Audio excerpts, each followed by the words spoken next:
And welcome back students to our YouTube channel. I know आप सभी के IoT का एग्जाम है आज और आप सभी बिल्कुल नर्वस होंगे कि कैसा पेपर आएगा, कैसे हम करेंगे। बिल्कुल भी नर्वस मत होइए स्टूडेंट्स, आप लोग बिल्कुल अच्छा करेंगे क्योंकि मैं जब से हमारी रिवीजन क्लासेस स्टार्ट हुई हैं तब से मैं ये चीज़ ऑब्जर्व कर रही हूँ। आप सभी अपनी तरफ से बहुत अच्छा कर रहे हैं, सबके रिस्पॉन्स में चेक कर रही हूँ, बहुत अच्छे से पढ़ रहे हैं आप लोग, तो आप लोगों का एग्जाम भी बहुत अच्छे से ही होगा।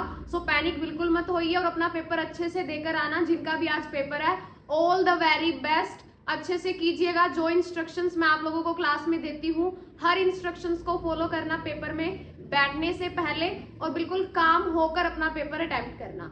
आज मैं लेकर आई हूँ आप लोगों के लिए एक मॉडल टेस्ट पेपर। अगर अभी तक आप लोगों को लग रहा है कि कहीं ना कहीं फिर भी हमें और अच्छी तैयारी करनी है, तो आज का जो मॉडल टेस्ट पेपर है वो भी आपकी बहुत हेल्प करेगा, क्योंकि जो ये मॉडल टेस्ट पेपर है ये नीलिट ने एक सैंपल पेपर प्रोवाइड करवा रखा है, उसको मैं आप लोगों को सोल्व करके बताऊंगी। आईओटी के अंदर जो नीलिट ने सैंपल पेपर दिया है उससे रिलेटेड क्वेश्चंस भी बहुत आते हैं और उसमें से भी बहुत क्वेश्चन देखने को मिलते हैं, तो इस वीडियो को लाइटली बिल्कुल मत लीजिएगा, ध्यान से समझिए। स्टार्ट करते हैं। देखिए, सबसे पहले हम मॉडल टेस्ट पेपर कर रहे हैं। सबसे पहला जो क्वेश्चन आता है, the term IoT was coined in the year. IoT term को किस ईयर में कॉइन किया गया था? ऑप्शन नंबर बी 1999 में। अब ये तो क्वेश्चन आया हुआ है कि आईओटी को कॉइन कब किया? 1999 में। क्वेश्चन आ सकता है कि किसने कॉइन किया, वो भी आपको पता होना चाहिए। केविन एस्थन, बता रखा है मैंने अपनी थ्योरी क्लासेस में, केविन एस्थन ने आईओटी को कॉइन किया था 1999 के अंदर। ठीक है, अब आगे देखिए, अगर आपसे इससे अलावा भी आपसे क्वेश्चन पूछे जा सकते हैं जो मैं साथ के साथ आपको बताती रहूंगी। आगे क्वेश्चन आता है, the size of MAC address is dash bit. MAC address का साइज कितने बिट होता है? 48 बिट। ये हम अपने कल मैराथन क्लास में भी किया था। मैक एड्रेस को काफी अच्छे से किसके अंदर 48 बिट होती हैं, और 48 बिट यानी जो ये मैक एड्रेस होता है इसको बोला जाता है फिजिकल एड्रेस। क्या होता है ये? फिजिकल एड्रेस होता है, जो कहां पर? एनआईसी, जो हमारे मदरबोर्ड के अंदर एनआईसी नेटवर्क इंटरफेस कार्ड जो होता है उसकी यूनिक आइडेंटिटी को बोला जाता है मैक एड्रेस, जो कितने बिट का होता है? 48 बिट का होता है, जिसमें से पहली 24 बिट को हम चेंज नहीं कर सकते, क्योंकि पहले की जो 24 बिट होती हैं वो OUI नंबर होता है, यानी ऑर्गेनाइजेशन यूनिक आइडेंटिटी, यानी कि आप बोल सकते हो मैन्युफैक्चरर आईडी होती है, जो भी कंपनी प्रोवाइड करती है ये उसकी आईडी होती है यूनिक। लास्ट के 24 बिट को हम अपने अकॉर्डिंग चेंज कर सकते हैं। ये इंफॉर्मेशन आपको मैक एड्रेस के बारे में पता होनी चाहिए। अब उसके बाद आता है next question, in context to advantages of IoT. IoT की एडवांटेजेस के कॉन्टेक्स्ट में which of the following is incorrect. इनमें से कौन सा इनकरेक्ट आता है ये पेपर में? आईओटी की एडवांटेज देखो, रिड्यूस वेस्ट, बिल्कुल सही है, ये एडवांटेज है। सिक्योरिटी क्या आईओटी की एडवांटेज है? बिल्कुल भी नहीं। सिक्योरिटी क्या है उसकी? डिसएडवांटेज। तो राइट आंसर आ जाएगा सिक्योरिटी, क्योंकि ये एडवांटेज नहीं है। इसने बोला कि एडवांटेज इनकरेक्ट कौन सी है? सिक्योरिटी। उसके बाद देखिए question number 4, the total resistance of 3 resistors. Total resistance बतानी है हमें, 3 रेजिस्टर्स हैं कनेक्टेड इन पैरेलल, पैरेलल एक दूसरे से कनेक्टेड हैं, will be dash as compare to the individual value of resistor. एक तो क्या है? इंडिविजुअल रेजिस्टर है, और एक क्या है? 3 रेजिस्टर को क्या कर रखा है हमने? पैरेलल कनेक्ट कर रखा है। तो रेजिस्टेंस बताना है, टोटल रेजिस्टेंस जो पैरेलल वाले कनेक्टेड है उनका टोटल रेजिस्टेंस ऑब्वियसली बात है कम होगा। 3 रेजिस्टर आपने पैरेलल एक साथ कनेक्ट कर रखे हैं, उनका रेजिस्टेंस, और इंडिविजुअल में रेजिस्टर है उसका रेजिस्टेंस इंडिविजुअल वाले का ज्यादा होगा, पैरेलल जो कनेक्टेड है उसका लेस होगा, क्योंकि वो, अब आप लोग खुद सोचिए, 3 पैरेलल एक दूसरे से कनेक्टेड है तो पैरेलल तो सेम ही रेजिस्टेंस पे काम करेंगे, और एक अकेला है वो पैरेलल नहीं है, तो क्या होगा? डिफरेंस होगा उनकी वैल्यू के अंदर। Capacitor block AC and allow DC to pass through. Capacitor क्या करता है? बिल्कुल सही बोला इसने, कैपेसिटर को अगर डायरेक्ट करंट पास करना है तो सबसे पहले उसको अल्टरनेट करंट को ब्लॉक करना पड़ेगा, तभी डीसी करंट को वो पास कर सकता है, तो आंसर आ जाएगा ट्रू। आगे देखिए,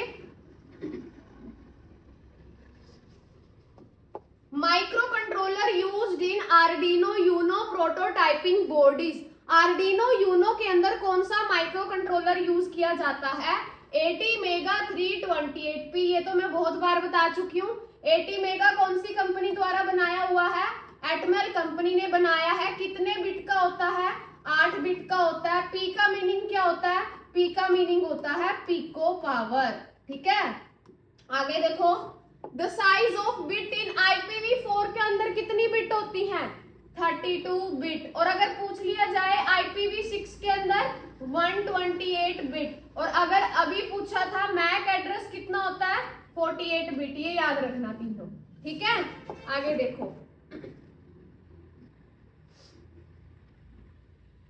the pre-built circuit boards that fit on the top of Arduino. ये मैंने आर्डिनो की थ्योरी में भी आपको बताया था कि पहले से ही बने सर्किट बोर्ड जो आर्डिनो के टॉप पे फिट किए जा सकते हैं, और एनी अदर डेवलपमेंट बोर्ड, कोई भी डेवलपमेंट बोर्ड है उसके टॉप पे हम पहले से ही बने सर्किट बोर्ड जो रखते हैं उनको हम क्या बोलते हैं? उनको बोला जाता है शील्ड्स। शील्ड्स क्या होती हैं? आप किसी भी डेवलपमेंट बोर्ड के टॉप पे उसको रखते हो उसकी फंक्शनैलिटी बढ़ाने के लिए, बोर्ड के फंक्शंस को बढ़ाने के लिए, तो वो होती हैं shields. Which layer in the TCP/IP stack is equivalent to the transport layer of the OSI model? TCP/IP model की कौन सी लेयर OSI मॉडल की ट्रांसपोर्ट लेयर के इक्विवेलेंट काम करती है? इसके अंदर भी ट्रांसपोर्ट लेयर ही होती है जो OSI की ट्रांसपोर्ट लेयर के इक्विवेलेंट होती है। ऐसे क्वेश्चंस भी आते हैं। आगे देखो, ईच IP पैकेट कंटेन, हर एक IP पैकेट के अंदर क्या चीज होती है? सोर्स का और डेस्टिनेशन का IP एड्रेस। IP, अब यहाँ पर बोला जा रहा है IP पैकेट, हमें पता है डेटा किसकी फॉर्मेट में जाता है? पैकेट की फॉर्म में जाता है। तो कहाँ से जा रहा है डेटा और कहाँ जाना है डेटा को? तो सोर्स का भी एड्रेस होता है पैकेट के ऊपर और डेस्टिनेशन का भी, ताकि ये पता चले डेटा भेजा किसने है और गया किसके पास है। तो सोर्स और डेस्टिनेशन दोनों का IP एड्रेस उसके पास होता है। Which language is best suited for IoT analytics? के लिए सबसे बेस्ट लैंग्वेज मानी जाती है पाइथन। टॉप लैंग्वेज है तो पाइथन बहुत अच्छी लैंग्वेज मानी जाती है IoT एनालिटिक्स के लिए। आगे देखो, eight which layer of OSI model router work? ये भी आ सकता है पेपर में। OSI मॉडल की कौन सी लेयर के ऊपर राउटर काम करता है? नेटवर्क लेयर के ऊपर। ये क्वेश्चन आ सकते हैं, राउटर कहां पर काम करता है, ये चीजें आपको अच्छे से पता होनी चाहिए। नेटवर्क लेयर के ऊपर राउटर काम करेगा। ठीक है, which of the following is not a main element of IoT? इनमें से IoT का एलिमेंट कौन नहीं है? पीपल, हम लोग एलिमेंट थोड़ी ना IoT के। ये चीजें आई, भले ही सिक्योरिटी वो अच्छी प्रोवाइड नहीं करवा रहा, पर एलिमेंट तो है ना IoT का सिक्योरिटी। तो राइट आंसर आ जाएगा पीपल। उसके बाद देखिए, to easily interface add on modules with Arduino. अगर आप लोग आर्डिनो के साथ अच्छे तरीके से एड ऑन मॉड्यूल्स को इंटरफेस करना चाहते हो तो आप किसको यूज करोगे? हम लोग यूज करेंगे आर्डिनो शील्ड्स को। अभी थोड़ी देर पहले हमने किया था कि आर्डिनो, अब ये बोल रहा है कि अगर आप एड ऑन मॉड्यूल कनेक्ट करना चाहते हो, इंटरफेस करना चाहते हो बोर्ड के साथ, तो आप अच्छे से किसको यूज करोगे? आर्डिनो शील्ड्स की हेल्प से हम उसको यूज करेंगे। Which symbol is used in Arduino to calculate modulo? Modulo calculate करने के लिए कौन सा सिंबल होता है? Percent symbol. इसके बाद देखो, with respect to the body language, body language की रिस्पेक्ट में the handshake convey the confidences. ये हमने चैप्टर नंबर 6 में भी किया था कि अगर बॉडी लैंग्वेज को हम देखें, अगर कोई आपसे हैंडशेक कर रहा है तो उससे क्या पता चलता है कि उस इंसान का कॉन्फिडेंस कैसा है? फर्म कॉन्फिडेंस है उसके अंदर, अच्छा कॉन्फिडेंस है। Botnet is often use to launch, ये हमने 5th चैप्टर में किया था। बॉटनेट का यूज कौन से अटैक को लॉन्च करने के लिए किया जाता है? DDoS, distributed Daniel of service attack. DOS मत करना क्योंकि इसके अंदर बॉटनेट नहीं, इसके अंदर बोट यूज किया जाता है, यानी कि एक सिंगल PC यूज किया जाता है। बॉटनेट होता है बहुत सारे बोट की कलेक्शन, वो यूज की जाती है DDoS के अंदर। तो बॉटनेट यूज किया जाएगा DDoS अटैक को लॉन्च करने के लिए। आगे देखिए, the double IoT stands for, ये भी आपको बहुत बार बता चुकी हूँ, डबल आईओटी की फुल फॉर्म होती है industrial internet of things. The default method in Arduino program is, Arduino के प्रोग्राम के अंदर बाय डिफॉल्ट दो मेथड हमें दिखाई देते हैं जिनका नाम है setup and loop. Setup function और लूप फंक्शन, मेथड बोल दो या फिर फंक्शन बोल दो, ये बाय डिफॉल्ट हमें उसके अंदर दिखाई देते हैं। बिल्कुल इजी लग रहे हैं ना क्वेश्चन, क्योंकि हम अच्छे से पढ़ चुके हैं आईओटी, इसलिए हमें इजी लग रहे हैं। विच of the following communication medium support highest data rate, इनमें से किस कम्युनिकेशन मीडियम की डेटा रेट सबसे हाईएस्ट है? ऑप्टिकल फाइबर जो केबल है, ऑप्टिकल फाइबर, इथरनेट केबल हमने करी थी ना, केबल्स करी थी हमने, twisted pair cable, coaxial cable, optic fibre cable, है ना। तो सबसे क्वेश्चन आ जाए सबसे हाई डेटा रेट, और आता भी है ये क्वेश्चन, हाई डेटा रेट किसकी होती है? वाईफाई की। इनके अंदर से वाईफाई, इथरनेट, ब्लूटूथ, इन सभी के अंदर से अगर हम देखें ऑप्टिकल फाइबर की जो डेटा रेट है वो सबसे हाई रहती है। Which layer in the TCP/IP stack is equivalent to the data link layer. अब थोड़ी देर पहले हमने किया था TCP/IP की ऐसी कौन सी लेयर है TCP/IP के अंदर जो OSI की ट्रांसपोर्ट लेयर की तरह काम करती है, उसमें भी ट्रांसपोर्ट लेयर थी। अब क्वेश्चन है TCP/IP में ऐसी कौन सी लेयर है जो OSI की डेटा लिंक लेयर की तरह है? तो वो देखिए डेटा लिंक लेयर की तरह आती है TCP/IP में नेटवर्क एक्सेस लेयर। कौन सी लेयर आती है? नेटवर्क एक्सेस लेयर, क्योंकि डेटा लिंक लेयर कहां पर होती है OSI में? छठे नंबर पे होती है। डेटा लिंक लेयर के बाद होती है फिजिकल लेयर, है ना। उन दोनों लेयर को मिला के TCP/IP के अंदर बन जाती है नेटवर्क एक्सेस लेयर। अगर पूछ ले फिजिकल लेयर के इक्विवेलेंट कौन सी है तो भी यही आएगा नेटवर्क एक्सेस, अगर डेटा लिंक लेयर पूछ ले तो भी नेटवर्क एक्सेस आएगा। इसके बाद देखो, विच of the following is not a standard protocol used in IoT domain. इनमें से ऐसा कौन सा स्टैंडर्ड प्रोटोकॉल है जो IoT डोमेन में यूज नहीं किया जाता? वाईफाई को यूज करते हैं, Z-Wave को करते हैं, Zigbee को करते हैं, लोमी सुना है अभी तक? नहीं सुना। लोमी को यूज नहीं किया जाता। ये 17 तारीख को जो पेपर हुआ था अभी, उसमें ये क्वेश्चन आया हुआ था कि इनमें से ऐसा कौन सा स्टैंडर्ड प्रोटोकॉल है जो IoT डोमेन में यूज नहीं किया जाता? तो लोमी को यूज नहीं किया जाता। Which of the following is known as lightweight, ये भी आता है। लाइट वेट प्रोटोकॉल कौन सा है? MQTT, और MQTT की फुल फॉर्म भी आपको पता होनी चाहिए, message queuing telemetry transfer protocol. Clear है? आगे देखो, अब MQTT से रिलेटेड भी पेपर में क्वेश्चन आते हैं। जैसे नेक्स्ट क्वेश्चन है, MQTT protocol is based on, किसके ऊपर बेस्ड है MQTT? पब्लिश सब्सक्राइब आर्किटेक्चर के ऊपर ये बेस्ड है। किए थे ना हमने, पब्लिश सब्सक्राइब, रिक्वेस्ट रिस्पॉन्स, वो सारे आपको पता होना चाहिए। बस ये चीज देख लो, MQTT पब्लिश सब्सक्राइब आर्किटेक्चर के ऊपर बेस्ड है। IPv6 का एड्रेस कितना होता है? 128 बिट, ये ऑलरेडी हम कर चुके हैं। आगे, statement required in Arduino program to generate 1 second delay. 1 second का डिले करना है तो क्या स्टेटमेंट लगेगी? डिले के अंदर 1 सेकेंड के लिए हमें 1000 पास करना पड़ेगा, इसका मीनिंग बन जाएगा 1 सेकेंड। हमने किया था ना कि इसके अंदर हम मिली सेकेंड्स पास करेंगे, मिली सेकेंड्स के अंदर ही ये हमारे पास आ जाएंगी। द साइज IPv6 का साइज 128 बिट ऑलरेडी कर चुके हैं। आगे देखो, double IoT target applications related to, देखिए अब यहाँ पर डबल IoT के बारे में बात हो रही है। डबल IoT हमने क्या किया था? Industrial internet of things. Industrial internet of things यानी जब IoT को इंडस्ट्रीज के अंदर इस्तेमाल किया जाता है। यहाँ पर बोल रहा है कि IoT, डबल IoT की जो टारगेटेड एप्लीकेशन है वो इनमें से किससे रिलेटेड है? Health, fitness, entertainment, both of this. देखिए डबल IoT इंडस्ट्रीज के अंदर यूज की जाती है, जो मैन्युफैक्चरिंग कंपनीज होती हैं, तो इनमें से इसका कोई भी टारगेट नहीं होता। राइट आंसर आ जाएगा इसका नन ऑफ दिस। जो IoT है उसकी तो एप्लीकेशन थी वो सारी, डबल IoT की वो नहीं है।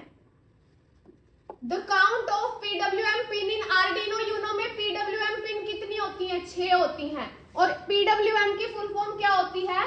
Pulse width modulation. PWM 6 6 तो होती हैं, लेकिन कौन सी होती हैं? ये PWM पिन यूज किसके लिए की जाती है? ये यूज की जाती हैं एनालॉग आउटपुट देने के लिए। अगर आप एनालॉग आउटपुट देना चाहते हो उसके लिए PWM पिन यूज की जाती हैं। और ये PWM पिन के एनालॉग पिन में आती है? नहीं, ये डिजिटल पिन में होती हैं। ये वो पिन होती है जिनके आगे टिल्ड का सिंबल बना होता है। 3, 5, 6, 9, 10, 11 ये 6 पिन PWM पिन कहलाती हैं। क्लियर है? जिनके ऊपर हम एनालॉग आउटपुट दे सकते हैं। इसके बाद देखिए the analog read method in Arduino Uno return value range. जो एनालॉग, ये भी मोस्ट इंपोर्टेंट है, analog read method Arduino Uno में किस रेंज के बीच में वैल्यू रिटर्न करेगा? 0 से लेके 1023। एनालॉग रीड की जो रिटर्न रेंज होती है, रिटर्न वैल्यू की जो रेंज होती है 0 से लेके 1023, मोस्ट इंपोर्टेंट है, याद रखना इसको। ओपन सोर्स ऑपरेटिंग सिस्टम इनमें से कौन सा है? हम सब जानते हैं लाइनक्स। ओपन सोर्स का मतलब क्या होता है? जिसको हमें परचेज नहीं करना पड़ता, जिसको हम फ्री ऑफ कॉस्ट इस्तेमाल कर सकते हैं। Single line comment in C language starts with. Single line comment C language में किससे स्टार्ट होती है? किससे स्टार्ट होती है? डबल स्लैश से। और मल्टी लाइन कमेंट अगर पूछ लिया जाए, स्लैश स्टार, मल्टी लाइन लिखो स्टार स्लैश। ठीक है, दोनों पता होने चाहिए। Next, which of the following function is called only once in Arduino program. ऐसा कौन सा फंक्शन है जो आर्डिनो के प्रोग्राम में एक बार कॉल किया जाता है? Setup function. सेटअप फंक्शन क्या होता है? अगर आप कोई भी कोड सिर्फ एक बार रन करना चाहते हो उसको सेटअप फंक्शन में लिख दो। अगर कोई भी कोड बार बार रिपीट करवाना चाहते हो तो किस में लिख दोगे? लूप फंक्शन में। यहां पर बोला है कि सिर्फ एक बार रन करना आपको, तो कौन सा यूज किया जाएगा? Setup function. In business communication grapevine is an example of. मैंने आपको बताया था ग्रेपवाइन किसको बोला जाता है, चैप्टर नंबर 6 में किया था हमने, इनफॉर्मल कम्युनिकेशन। तो ग्रेपवाइन किसका एग्जांपल है? इनफॉर्मल कम्युनिकेशन का। इंपॉर्टेंट क्वेश्चन है ये, ठीक है। आगे देखो, the founder of Arduino project is, ये भी मोस्ट इंपोर्टेंट है। आर्डिनो प्रोजेक्ट के फाउंडर कौन है? Massimo Banzi. मैसिमो बेंजी ने आर्डिनो प्रोजेक्ट को फाउंड किया था। और इन्होंने, इनके साथ एक और थे डेविड कर्टेलियस, बट उनका नाम नहीं है, तो आप किसको बोलोगे? Massimo Banzi. आर्डिनो प्रोजेक्ट के फाउंडर रहे हैं ये।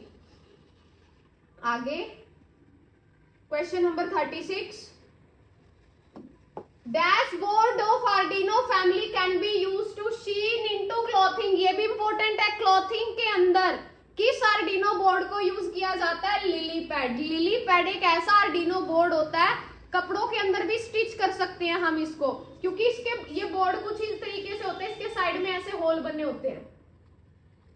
लेकिन इसको स्टिच करने के लिए नॉर्मल धागा यूज नहीं किया जाता, इसके लिए कंडक्टिव थ्रेड यूज किया जाता है, ताकि जो करंट का फ्लो है प्रॉपर तरीके से रहे ना। जो सीम क्लॉथ होते हैं कपड़े, वहां पर इसको यूज किया जाता है लिली पैड। ठीक है, ये भी पेपर में आ सकता है। Which of the following option is not available in Arduino ID software. अब यहाँ पर बोला ऐसा कौन सा ऑप्शन है जो आर्डिनो आईडी में है ही नहीं। कंपाइलर हमने देखा था होता है, वेरीफाई भी होता है, टर्मिनेट नहीं होता, सीरियल मॉनिटर होता है। तो उसने पूछा आर्डिनो सॉफ्टवेयर में इनमें से कौन सा ऑप्शन नहीं है, तो आंसर क्या आ जाएगा? टर्मिनेट उसके अंदर नहीं होता। आगे देखिए, time management is primarily creating an environment. Time management कैसा एनवायरनमेंट क्रिएट करता है? Conductive to effectiveness. Conductive to effectiveness का मतलब क्या है? इफेक्टिव तरीके से वर्किंग हो सके। टाइम मैनेजमेंट का काम तो यही है ना कि इफेक्टिवनेस आए वर्किंग के अंदर, इफेक्टिव तरीके से सारे काम हो, प्रॉपर मैनेज तरीके से, तो आ जाएगा conductive to effectiveness.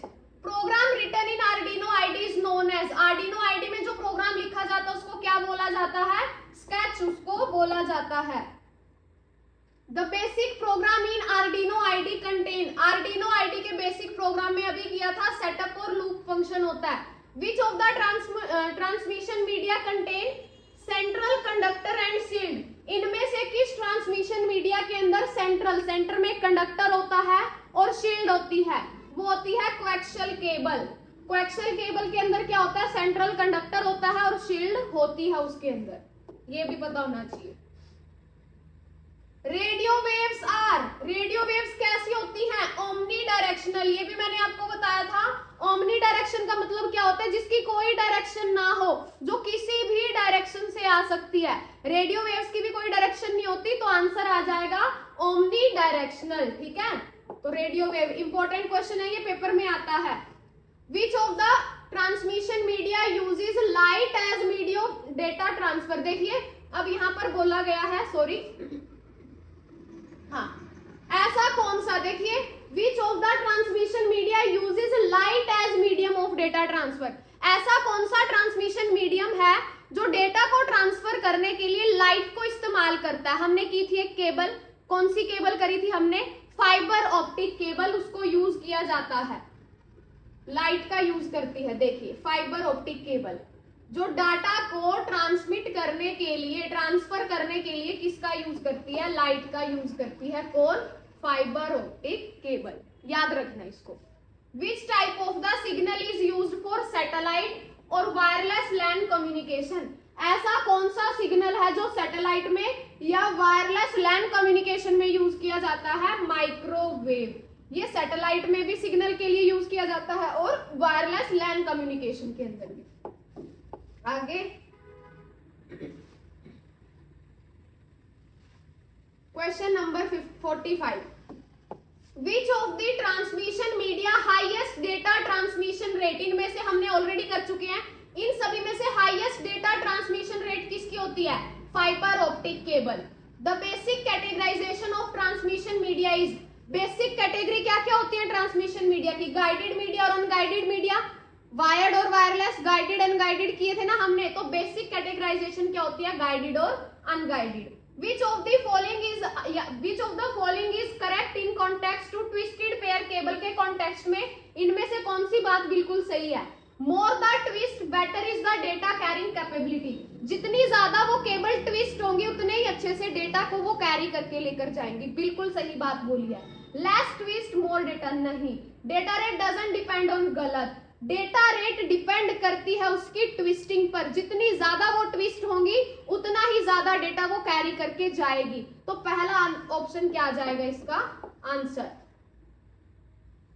48, the method of communication in which data transmission take place in either directions but one at a time. अब यहाँ पर क्या बोला, ऐसा कौन सा मेथड है कम्युनिकेशन का जिसमें जो डेटा है वो ट्रांसमिट होता है either direction but one at a time, यानी कि एक ही डायरेक्शन के अंदर लेकिन one at either directions. Okay, either directions का मतलब क्या होता है स्टूडेंट्स, ईदर डायरेक्शन का मतलब होता है कि दोनों डायरेक्शन के अंदर लेकिन वन एट अ टाइम। हमने किया था simplex mode, half duplex, full duplex. Simplex के अंदर क्या होता है, एक ही डायरेक्शन में, है ना, लेकिन हाफ ड्यूप्लेक्स में क्या होता है, दोनों डायरेक्शन में तो डेटा ट्रांसमिट होगा लेकिन एक टाइम पर एक साइड से ही होगा। तो वहां यही तो पूछा है कि डेटा ट्रांसमिट होगा लेकिन but one at a time, एक होगा एक ही टाइम पे, वो होती है हाफ ड्यूप्लेक्स। बहुत सारे हो एक ही टाइम पर, वो होती है फुल ड्यूप्लेक्स की दोनों तरफ डेटा ट्रांसमिट हो रहा है, सेम टाइम पर हो रहा है। In communication satellite multiple repeaters are generally known as, ये मोस्ट इंपॉर्टेंट क्वेश्चन है। कम्युनिकेशन के अंदर जो सैटेलाइट मल्टीपल रिपीटर्स हैं, सैटेलाइट के अंदर जो मल्टीपल रिपीटर्स हैं उनको क्या बोला जाता है, ट्रांसपोंडर्स। क्या बोला जाता है, ट्रांसपोंडर्स। सैटेलाइट के अंदर मल्टीपल रिपीटर जो यूज किए जाते हैं, ट्रांसपोंडर याद कर लो, ट्रांसपोंडर्स उनको बोला जाता है। उसके बाद देखो, विच of the following device perform modulation and demodulation, कौन सी ऐसी डिवाइस है जो मॉड्यूलेशन और डीमॉड्यूलेशन, मॉड्यूलेशन का मतलब एनालॉग से डिजिटल में, डीमॉड्यूलेशन मतलब डिजिटल से एनालॉग में कन्वर्ट करती है। मॉड्यूलेशन मोस्ट इंपॉर्टेंट क्वेश्चन है, मॉड्यूलेशन डीमॉड्यूलेशन करने का काम करते हैं मॉडम। मॉडम का काम होता है मॉड्यूलेशन करना और डीमॉड्यूलेशन करना। मोस्ट इंपॉर्टेंट क्वेश्चन है स्टूडेंट्स ये।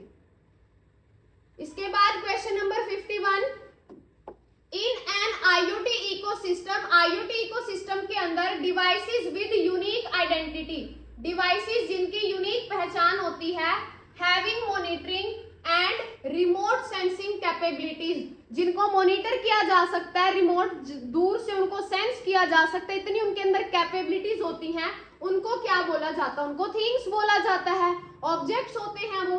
अ typical IoT system design which refer to the individual node devices, एक टिपिकल आईओटी सिस्टम जिसको डिजाइन किया गया, जिसमें क्या क्या चीजें दिखाई गई हैं? इंडिविजुअल नोड डिवाइसेस दिखाई गई हैं, उनके protocols and that are utilized to create a functional IoT ecosystem। अब यहाँ पर हमने किया था IoT में दो डिजाइन होते हैं, एक फिजिकल डिजाइन IoT का, एक लॉजिकल डिजाइन। यहाँ पर उनमें से एक डिजाइन की बात की जा रही है कि ऐसा कौन सा IoT का डिजाइन है जिसमें नोड डिवाइसेस होती हैं, नोड डिवाइसेस के साथ प्रोटोकॉल्स होते हैं, कौन सा होता है वो? फिजिकल डिजाइन, क्योंकि IoT के फिजिकल डिजाइन में क्या होती है? थिंग्स होती हैं और प्रोटोकॉल्स होती हैं। क्लियर है? याद रखना, फिजिकल डिजाइन। आगे, the different type of communication model available in an IoT ecosystem typically fall in following categories। अब यहाँ पर क्या बोला है? IoT के अंदर different type of communication model, IoT में अलग अलग टाइप के कम्युनिकेशन मॉडल अवेलेबल हैं IoT के इकोसिस्टम में, वो किस कैटेगरी के अंदर आते हैं? ये सारे ही हैं, रिक्वेस्ट, रिस्पॉन्स, पुश, पुल, पब्लिश, सब्सक्राइब किए थे ना हमने। ये तीन के तीन क्या है? कम्युनिकेशन मॉडल जो IoT इकोसिस्टम में यूज किए जाते हैं। Dash is a IoT system design which, ऐसा कौन सा IoT का सिस्टम डिजाइन है जो डिपिक्ट करता है how actually the component should be arrange to complete a particular function. ऐसा कौन सा IoT का डिजाइन है जो बताता है कि एक्चुअल में डिवाइसेस को, कंपोनेंट्स को कैसे फिक्स किया जाएगा, कैसे अरेंज किया जाएगा ताकि वो कोई भी टास्क अच्छे से कंप्लीट कर सके। ये भी कौन सा डिजाइन होता है? Physical design. तो इसका राइट आंसर आ जाएगा फिजिकल डिजाइन, क्योंकि इसके अंदर थिंग्स होते हैं, प्रोटोकॉल्स होते हैं। IEEE 802.16 protocol stack is commonly referred है। IEEE का 802.16 प्रोटोकॉल है, वाईमैक्स के लिए यूज किया जाता है, ब्लूटूथ के लिए यूज किया जाता है 802.15, और उसके लिए वाईफाई के लिए 802.11, ब्लूटूथ के लिए आई थिंक 802.13। एक बार इसको चेक कर लेते हैं, कंफ्यूजन में नहीं रहते। एक मिनट बच्चे, एक बार देख लेते हैं हम। IEEE 802. ZigBee, इनका भी आपको पता होना चाहिए। एक तो आपको फुल फॉर्म ही पता होनी चाहिए 802 IEEE की, institute of electrical and electronics engineer, ये आपको पता होनी चाहिए। Institute of electrical and electronic engineer इसकी फुल फॉर्म है। तो ये किसके लिए होता है 802.15? देखते हैं,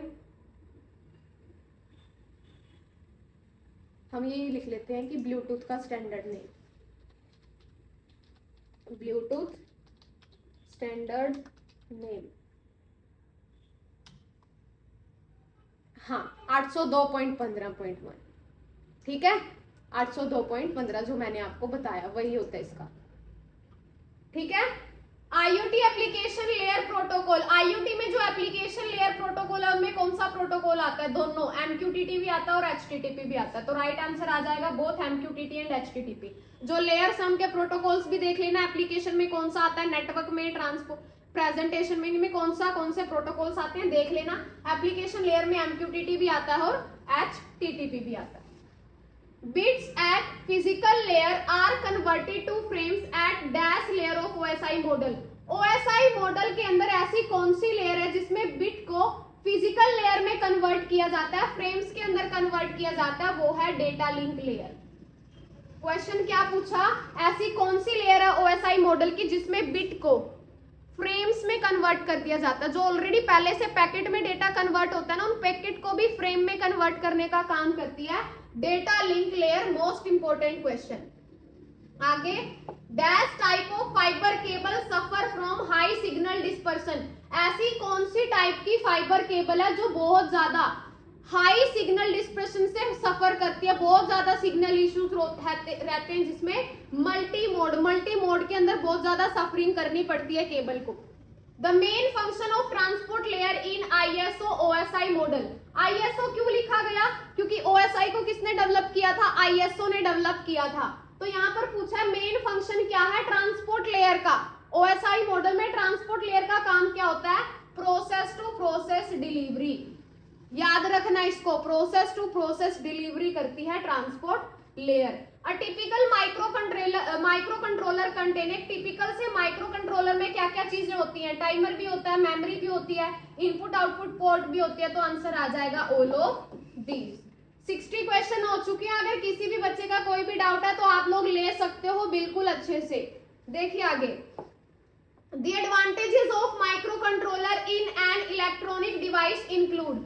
माइक्रो कंट्रोलर की advantage of micro controller in electronic device के अंदर माइक्रो कंट्रोलर की एडवांटेज में क्या चीज इंक्लूड होती है, कॉस्ट बचाता है, सर्किट को कॉम्पैक्ट बनाता है, पावर कंजप्शन को सेव करता है, यानी कि all of these. Sensors which produce continuous signal, ऐसे सेंसर जो कॉन्टिन्यूअस सिग्नल प्रोड्यूस कर, कहीं पर भी कॉन्टिन्यूअस सिग्नल वर्ड आ जाए एनालॉग सेंसर की बात की जा रही है, क्योंकि एनालॉग का मतलब होता है continuous signal. Device use to convert light energy into electrical energy, ऐसी कौन सी डिवाइस है जो लाइट एनर्जी को इलेक्ट्रिकल एनर्जी में कन्वर्ट करती है, सोलर सेल। ये हमें भी पता है, सोलर सेल क्या करेगा, लाइट एनर्जी को इलेक्ट्रिकल एनर्जी, जो सोलर पैनल हम लगवाते हैं, सूरज की किरणें यानी लाइट एनर्जी जब उसके ऊपर जाती है उसको किस में कन्वर्ट कर देता है, वो इलेक्ट्रिकल एनर्जी में। कितना कॉमन क्वेश्चन है, ऐसे ही क्वेश्चन आपको देखने को मिलेंगे। Protocols used for input output sensor interfacing is are, ऐसा कौन सा प्रोटोकॉल है जो इनपुट आउटपुट सेंसर की इंटरफेसिंग में यूज किया जाता है। एसपीआई भी यूज किया जाता है, सीरियल पेरिफेरल इंटरफेस, I2C भी यूज किया जाता है, इंटर इंटीग्रेटेड सर्किट, यूएआरटी भी यूज किया जाता है, universal asynchronous receiver transmitter, full form भी पता होनी चाहिए। तीन के तीन प्रोटोकॉल इनपुट आउटपुट इंटरफेसिंग के लिए यूज किए जाते हैं सेंसर के अंदर। आगे वाईफाई के लिए अभी थोड़ी देर पहले बताया था मैंने, वाईफाई का standard name 802.11, collection of standard for low rate जितने भी wireless personal area network, LRWPAN 802.15, और ब्लूटूथ के लिए क्या था 802.15.1, ये किसके लिए था, ब्लूटूथ के लिए। और जितने भी अपनी low rate wireless personal area network के लिए 802.15। इसके बाद देखो latest version of the internet protocol IPv6, most important है ये, पेपर के अंदर ये क्वेश्चन आया हुआ था अभी भी 17 को। Latest version of the internet protocol IPv6 का और low power wireless personal area network यानी कि LOWPAN और IPv6 का लेटेस्ट वर्जन कौन सा निकला है, 6LOWPAN। मोस्ट इंपोर्टेंट, या तो इस तरीके से पेपर में आएगा या फिर पेपर में दे दिया जाएगा कुछ इस तरीके से, पेपर में ये दे दिया जाएगा 6LOWPAN का फुल फॉर्म क्या होती है या इनमें से किससे रिलेटेड होता है, ये याद रखना। 6 का मीनिंग है आगे अगर 6 है कि वो IPv6 प्रोटोकॉल को यूज करता है, और है कौन सा, low power wireless personal area network. The process flow of 4 stage, 4 stage का जो प्रोसेस फ्लो है IoT आर्किटेक्चर के अंदर वो क्या है, सबसे पहले आते हैं सेंसर एक्चुएटर, उसके बाद आती है डेटा एक्विजिशन सिस्टम, उसके बाद आता है एज एनालिटिक्स या एज IT बोल दो, उसके बाद आता है डेटा सेंटर या क्लाउड। IoT आर्किटेक्चर की 4 स्टेजेस का प्रोसेस फ्लो बता रखा है यहाँ पर, अगर वो देखा है तो आपको पता भी होगा। 69 HC05 Bluetooth module can be used in programming to work as master and slave। HC05 एक ब्लूटूथ मॉड्यूल है जिसको प्रोग्रामिंग करने के लिए यूज किया जाता है, क्योंकि ये किसके साथ काम करता है, मास्टर और स्लेव। मास्टर और स्लेव हमने की थी ना, मास्टर स्लेव मल्टीपल आउटपुट, वो किए थे ना, मीसो मोसी, वो सारा थ्योरी का कॉन्सेप्ट है। पर आपको अगर याद रखना है HC05 ब्लूटूथ मास्टर और स्लेव के कॉन्सेप्ट पे ही काम करता है। Dash is the rate at which the number of signal elements or changes the signal occur per second when it passes through communication channel। baud rate कहाँ पर पास किया था अगर आप लोगों को याद हो, आर्डिनो बोर्ड के साथ जब हम कम्युनिकेशन करवा रहे थे, किस तरह की कम्युनिकेशन, सीरियल कम्युनिकेशन। तो हमने सीरियल डॉट बिगिन के अंदर क्या पास किया था, 9600 जो हम लिखते हैं वो क्या होता है, बोर्ड रेट ही तो होता है। तो वो बोर्ड रेट है क्या, baud rate is the rate at which the number of signal element, ये एक ऐसा रेट होता है जिसमें नंबर ऑफ सिग्नल एलिमेंट्स या फिर चेंजेस द सिग्नल, वो अपने सिग्नल को चेंज करते हैं पर सेकेंड जब उनको पास किया जाता है किसी कम्युनिकेशन चैनल में। जैसे हमने सीरियल डॉट बिगिन में पास कर दिया तो पर सेकेंड ये कैसे कितना सिग्नल को चेंज करेंगे वो बोला जाता है बॉड रेट। ठीक है, एक सिग्नल होता है ये। 71 the total bit transmitted in 1 unit time is referred, total bit जो ट्रांसमिट की करती है एक यूनिट को उसको बोला जाता है डेटा रेट। 1 यूनिट टाइम, एक यूनिट टाइम रेफर करती है वो होती है डेटा रेट। ठीक है, question number 72 dash pin in Arduino read data from, ऐसी कौन सी पिन है जो एनालॉग सेंसर से डेटा रीड करती है और कन्वर्ट कर देती है उसको डिजिटल वैल्यू के अंदर। अब एनालॉग पिन का काम क्या होता है, एनालॉग पिन रीड करने के लिए, एनालॉग डेटा को रीड करने के लिए तो एनालॉग पिन यूज होगी ना, ये मत समझना डिजिटल से रीड करवा लोगे।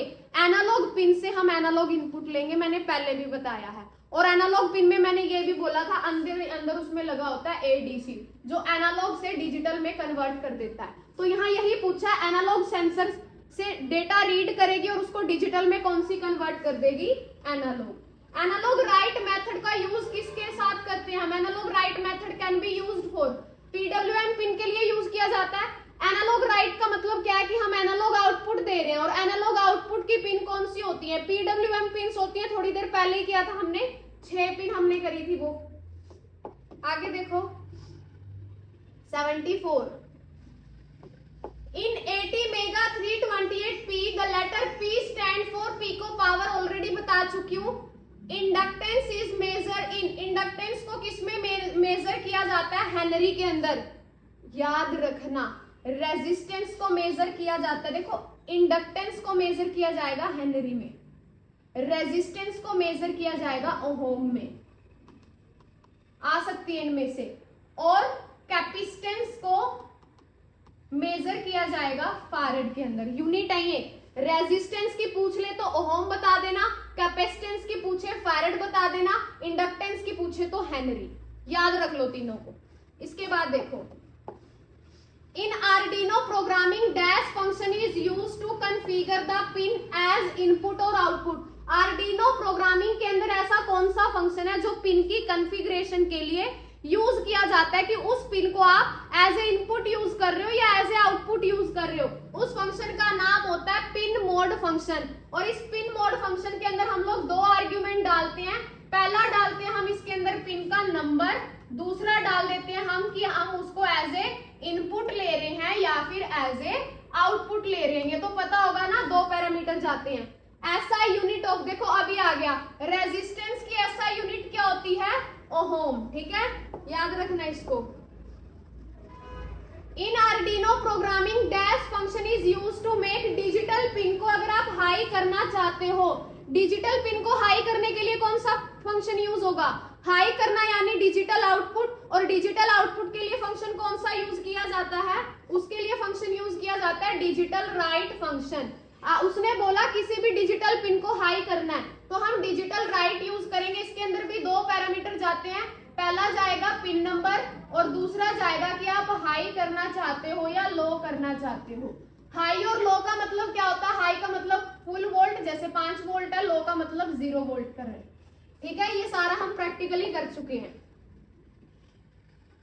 Question number 79 in Arduino programming digital pins have dash possible value. Arduino programming में डिजिटल पिन में कितनी पॉसिबल वैल्यूज आ सकती हैं, 2। पॉसिबल वैल्यू का मतलब हाई या लो। देखो एनालॉग के अंदर तो कॉन्टिन्यूसली चलता रहता है, कोई पॉसिबल वैल्यूज हम बता ही नहीं सकते, लेकिन डिजिटल पिन के ऊपर पॉसिबल वैल्यू 2 ही होती हैं, या तो हाई या लो, क्योंकि पता होगा ना डिजिटल का फ्लो ऐसे होता है। अब या तो लो है या हाई है, तो यानी पॉसिबल वैल्यूज कितनी हो सकती हैं, 2 हो सकती हैं। कैपेसिटेंस मैंने थोड़ी देर पहले बताया था, फैरेड, उसकी मेजर किया जाता है फैरेड के अंदर। The property of any conductor that oppose the flow of electric, की किसी भी कंडक्टर की प्रॉपर्टी, कौन सी ऐसी प्रॉपर्टी है जो इलेक्ट्रिक करंट के फ्लो को ओपोज करती है उसके अंदर, यानी इलेक्ट्रिक करंट के फ्लो को पास करती है। रेजिस्टेंस, ये कंडक्टर की क्या है, एक प्रॉपर्टी जो इलेक्ट्रिक करंट के फ्लो को पास करने में हेल्प करती है। Dash is the assurance that the information is trustworthy and accurate. ऐसी कौन सी एश्योरेंस होती है जिससे हमें पता चलता है कि जो इंफॉर्मेशन है उस पे हम ट्रस्ट कर सकते हैं, वो झूठ नहीं है, वो सच है। इंटीग्रिटी, इंटीग्रिटी एक एश्योरेंस हो जाती है कि जो भी इंफॉर्मेशन है वो बिल्कुल सही है, कुछ भी उसके अंदर फेकनेस नहीं है। Question number 83, dash is an indispensable tool for. ऐसा कौन सा इंडिस्पेंसेबल टूल है किसके लिए, testing, diagnosing, trouble shooting, electrical circuit component end devices. अगर किसी इलेक्ट्रिक सर्किट को, कंपोनेंट को, डिवाइस को आप टेस्ट करना चाहते हो, डायग्नोस करना चाहते हो, ट्रबल शूटिंग करना चाहते हो, तो किस टूल को आप यूज करोगे, डिजिटल मल्टीमीटर। मल्टीमीटर क्या करेगा, ये सारे मल्टीपल काम आप इसकी हेल्प से परफॉर्म करवा सकते हो। A set of rules that limit access to information is known as। ऐसा कौन सा सेट ऑफ रूल्स है जो इंफॉर्मेशन की एक्सेस को लिमिट कर देता है, कॉन्फिडेंशियलिटी। कॉन्फिडेंशियलिटी का मतलब क्या होता है कि इंफॉर्मेशन की एक्सेस को लिमिट कर दिया, यानी हर कोई उसको नहीं देख सकता, सिर्फ वही लोग देख सकते हैं जिसको परमिशन दी जाए, कॉन्फिडेंशियलिटी होता है। ठीक है, कॉन्फिडेंशियलिटी का मतलब होता है कि इंफॉर्मेशन की एक्सेस पे लिमिट लगा दी कि हर कोई यूज नहीं कर पाएगा, जिसको एक्सेस मिलेगी वही यूज कर पाएगा। Dash is the guarantee of reliable and constant access to your sensitive data by authorised data. यानी कि ऐसी कौन सी चीज है जो गारंटी देती है कि जो आपका डेटा है वो रिलायबल रहेगा और सेंसिटिव डेटा है जो कांस्टेंट तरीके से, यानी जो आपको भरोसा दिलाता है कि आपका डेटा ऑथराइज पर्सन के पास ही जाएगा, वो होती है अवेलेबिलिटी। उसको बोला जाता है अवेलेबिलिटी। ये 3-4 वर्ड जो अभी हमने करे हैं ये याद रखना। अवेलेबिलिटी क्या होता है, इंटीग्रिटी क्या होता है। Dash is flooding the internet with many copy of same message. Flooding the internet, internet के ऊपर फ्लड आ जाना, किस चीज का फ्लड आ जाना, सेम मैसेज की बहुत सारी कॉपी, एक ही मैसेज बार बार आए जा रहा है, तो वो क्या होता है, स्पैम होता है, ईमेल के अंदर आते रहते हैं जैसे। Dash is a type of social engineering where an attacker send a fraudulent message. ऐसा कौन सा सोशल इंजीनियरिंग का टाइप है जिसमें अटैकर फ्रॉड मैसेज भेजता है, design to trick a person into revealing, ताकि किसी पर्सन की सेंसिटिव इंफॉर्मेशन को चुराया जा सके, उसको बोला जाता है फिशिंग अटैक। फिशिंग एक ऐसा सोशल इंजीनियरिंग का टाइप है जिसके अंदर अटैकर क्या करते हैं, इतने फ्रॉड मैसेज बनाते हैं ताकि किसी इंसान की सेंसिटिव इंफॉर्मेशन को चुराया जा सके। Question number 88, in C programming language preprocessor are specify with. C programming language के अंदर प्री प्रोसेसर क्या होते हैं, प्रोसेस होने से पहले, प्री प्रोसेसर डायरेक्टिव को सबसे पहले प्रोसेस किया जाता है। हमने प्री प्रोसेसर डायरेक्टिव्स करी थी, तो प्री प्रोसेसर को किस सिंबल से स्पेसिफाई किया जाता है, हैश। जैसे हम लिखते हैं ना हैश डिफाइन या फिर हैश इंक्लूड, ये हमारी प्री प्रोसेसर डायरेक्टिव्स हैं। तो ये किससे शुरू हो रही हैं, हैश से शुरू हो रही हैं, वही पूछा है। In C programming language the output of the following statement is. इसकी आउटपुट क्या आएगी, देखो लिखा है 1 less than 2, question mark return व colon return two. Compile time error इसके अंदर क्यों आएगा, तो हमारे पास इक्वेशन कंप्लीट नहीं है, और इक्वेशन कंप्लीट कैसे नहीं है, क्योंकि ये चीज तो डाल दी। कौन सा ऑपरेटर है ये, कंडीशनल टर्नरी ऑपरेटर, लेकिन ये रिजल्ट हम स्टोर किसके अंदर करवाएंगे, कोई तो वेरिएबल होना चाहिए, तो इसमें क्या आ जाएगा, कंपाइल टाइम एरर आ जाएगा। Question number 90, which of the following is not logical operator in C language. इनमें से कौन सा लॉजिकल ऑपरेटर नहीं है, सिंगल पाइप, क्योंकि logical and, logical or, logical not double symbol use होते हैं, डबल पाइप, लेकिन ये सिंगल पाइप दे रखा है तो ये लॉजिकल ऑपरेटर नहीं है। In C language the bitwise complement, bitwise complement के लिए टिल्ड सिंबल यूज किया जाता है, ठीक है, इसको वंस कॉम्प्लीमेंट भी बोल देते हैं हम। Question number 92, dash is a program which enter computer system. ऐसा कौन सा प्रोग्राम है जो कंप्यूटर के अंदर एंटर करता है बाय सीक्रेटली, सीक्रेट तरीके से, attaching itself with valid computer program and later steel information. ऐसा कौन सा प्रोग्राम है जो किसी भी कंप्यूटर सिस्टम में सीक्रेट तरीके से जाएगा और अपने आप को किसी प्रोग्राम से अटैच कर लेगा और क्या करेगा, इंफॉर्मेशन को चुरा लेगा? वो होता है ट्रोजन हॉर्स।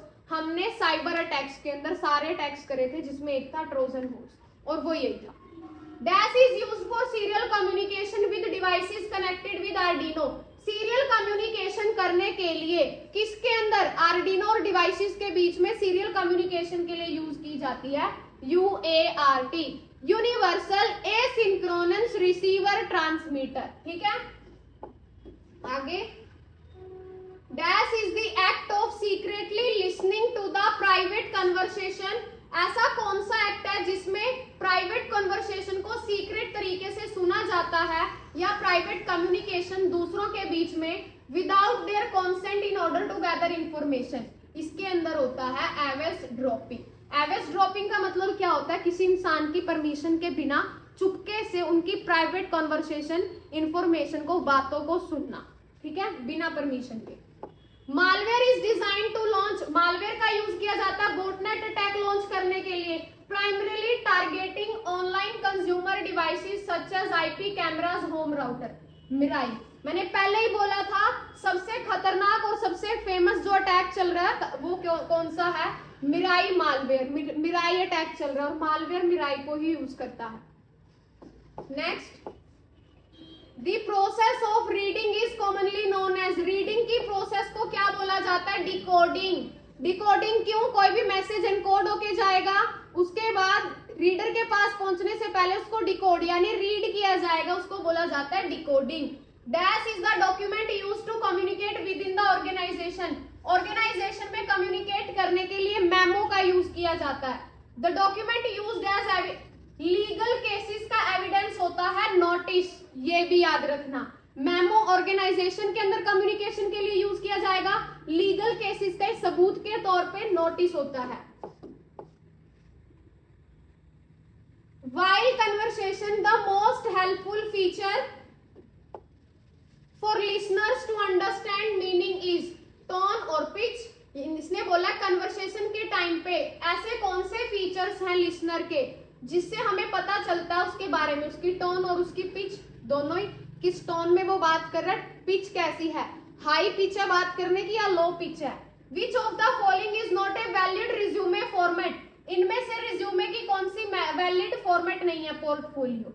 ये रिज्यूमे की फॉर्मेट नहीं है, ये होती है पोर्टफोलियो, एक अलग चीज होती है। ठीक है, तो ये क्या थे हमारा पूरा का पूरा model test paper. Students, I hope आप सभी को समझ में आया होगा। मैंने यहाँ पर चीज बताई है, अगर आप लोग फिर भी आप लोगों की ये जो मॉडल टेस्ट पेपर था आई थिंक आपको समझ में आ गया होगा। नोट्स वगैरह अगर आप लोग एक्सेस करना चाहते हो तो हमारा टेलीग्राम चैनल है, आपको डिस्क्रिप्शन में इसका लिंक भी मिल जाएगा, वहां से आप इसको ज्वाइन कर सकते हैं। आई होप आपको चीजें समझ में आई होंगी। अब बहुत सारा मैटर हो चुका है हमारे पास एग्जाम से पहले के लिए। वीडियो अगर आपको अच्छी लगी हो तो अपने सभी दोस्तों के साथ इसको जरूर शेयर करें ताकि एग्जाम में जाने से पहले वो सभी बच्चे अच्छे से पढ़ के जाएं। अब ये मैटर जितना मैंने आपको प्रोवाइड करा है, अगर अच्छे से आप ये करके चले जाओगे ना, कोई नहीं रोक सकता आपकी एस ग्रेड आने में। तो आप सभी को एक ही चीज बोलूंगी बच्चे, ऑल द वेरी बेस्ट, बहुत अच्छे से पेपर करके आओ और हमें चीजें बताओ आकर, चीजें अच्छे से करनी है। मैंने पहले भी आपको बोला था ओ लेवल के एग्जाम पैटर्न में चेंज हो चुका है, हर एक क्वेश्चन के ऊपर 30 सेकंड मिलेंगे आपको रुकने के लिए। अगर आपको वो क्वेश्चन 5 सेकंड में हो जाता है, 25 सेकंड आपको फिर भी वेट करना पड़ेगा क्वेश्चन पे। इससे अच्छा है ध्यान से सोच समझ के क्वेश्चन को रीड आउट करो और उसका आंसर मार्क कर दो, क्योंकि 30 सेकंड के बाद ही आप अगले क्वेश्चन पर जा सकते हो। आई होप आप सब अच्छे से पेपर करके आओ। बेस्ट विशेस आप सभी को। मिलते हैं हम अपने फिर आगे, हमारे प्रैक्टिकल एग्जाम होंगे, उनके लिए मैं नए वीडियोस लेकर आऊंगी, उनके साथ भी आप जुड़े रहना। Thank you so much students.